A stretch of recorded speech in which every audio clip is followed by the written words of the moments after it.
So I thought the rest of you Glitter Dag crew might like to see what Mitch and I have been working on. You know, we've been talking about building one of these at the school for a long time, but it's a good thing we didn't. It's much, much, much more involved and detailed than something we would have had the patience to do at the high school. But anyway, here's where we're at with it. We're not done, obviously, yet, but the whole thing's built on a nice flat 5 by 9.5 bed. That's just a big table down here that it sits on.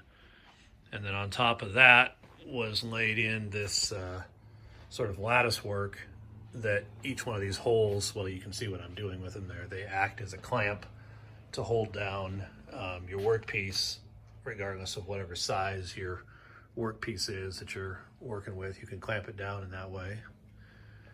And then next to that on each side is a outer beam that facilitates the holding of the, it's kind of hard to see in the lighting here, I guess, the L bracket down here, this piece of steel that runs the full length.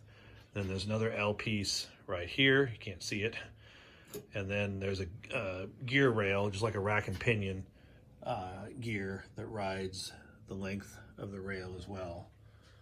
And then the motor assembly obviously just turns a pinion gear on that. Let's see if I see this one over here because it's more light. The shaft of the motor comes through here. It does a 2-to-1 step down. That gives us a little more resolution and a little more torque on the drive chain. And then the pinion gear is on the back side of this spindle and just rotates against this rack to move the gantry up and down. I'll show you that in just a second. We just got that done where it's moving on its own.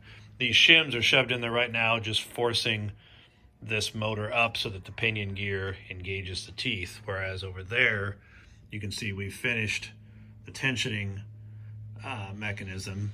That's a compressed spring, so there's a compression happening there where the motor is pulling down on that hall thread.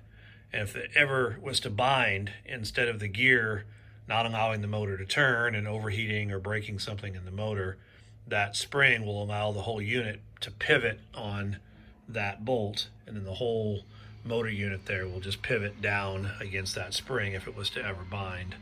And that way we can run over and hit the safety switch to turn the whole thing off if it was ever to hit something and bind. So we have yet to build that mechanism on this side.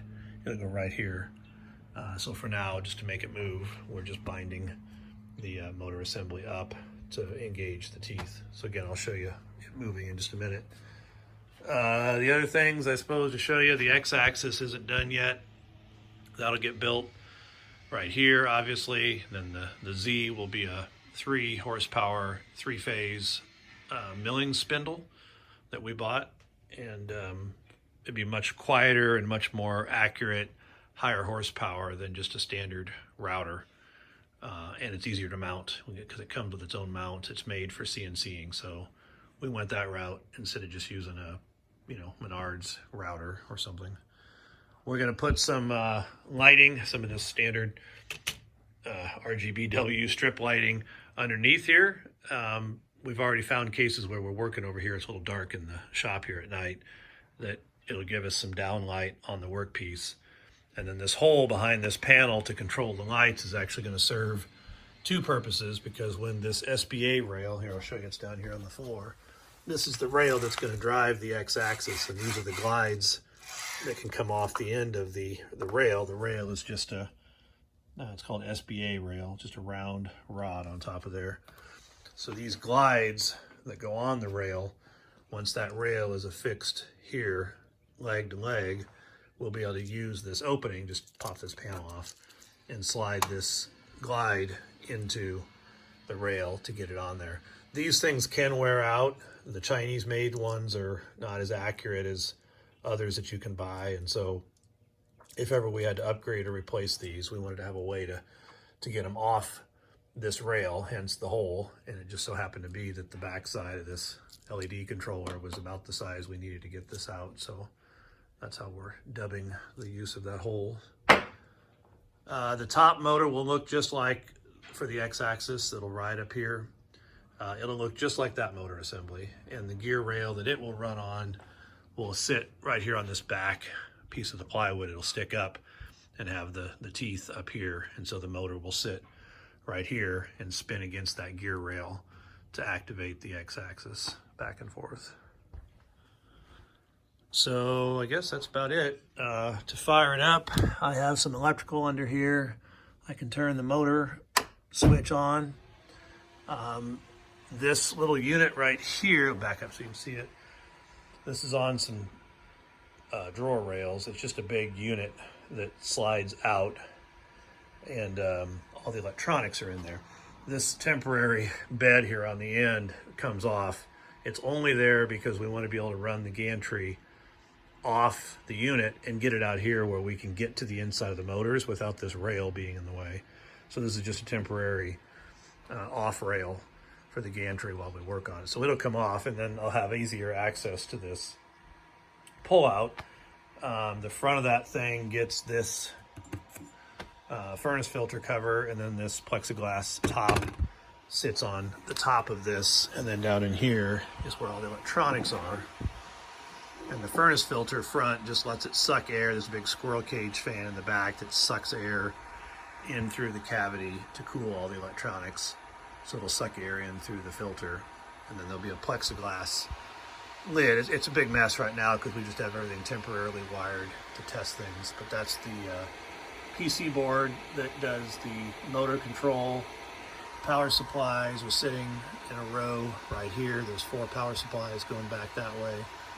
These are the motor control drivers. These are what send the pulses to each motor, X, Y, Z, and then the negative Y. So there's 2 motors on the Y, right? So that one spins the opposite direction of this one. So you've got 2 motors slaved together to drive the Y. So each one of those has to have a motor board to drive it back here. Then we can put some fans in here to help push air all the way to the back and cool it. And then this is the PC that drives everything. Mitch had this PC, and so we just mounted it in here. And then I'm remoting to the PC on my laptop over here. And let me see if we are connected. Give me 1 second here. So if we hit that reset button, that activates everything, and we should see it go active with a green light in there. Yep, it turned green. So now I can jog the Y-axis forward and backward with my up-down arrow keys. So let me put my laptop over here so we can see what's going on. So now let's move some of this stuff out of the way so I don't run into stuff. What I had set up here is a tape measure to set its accuracy. What are we on right now? Actually, it's about 17. Not quite 17.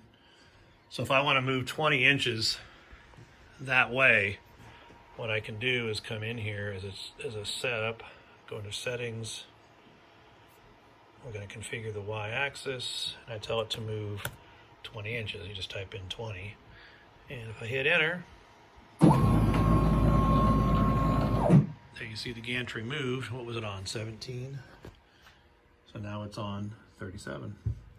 It wasn't perfectly lined up on 17, and it's not perfectly lined up on 37 either. So it moved exactly 20 inches. And I can manually jog this thing around, of course, just to play with it if I want to, again, just with the arrow keys here. So I can push it back.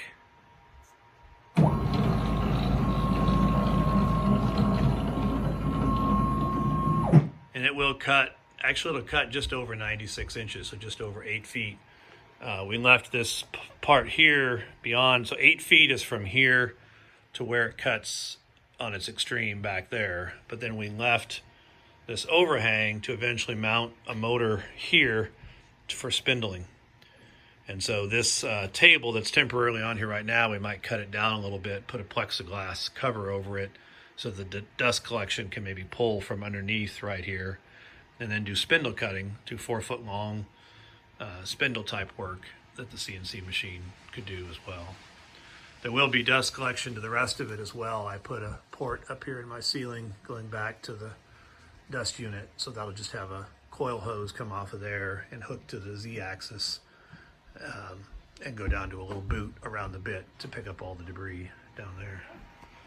So, but yeah, it's pretty cool. Thought you guys might like to see where we're at with it.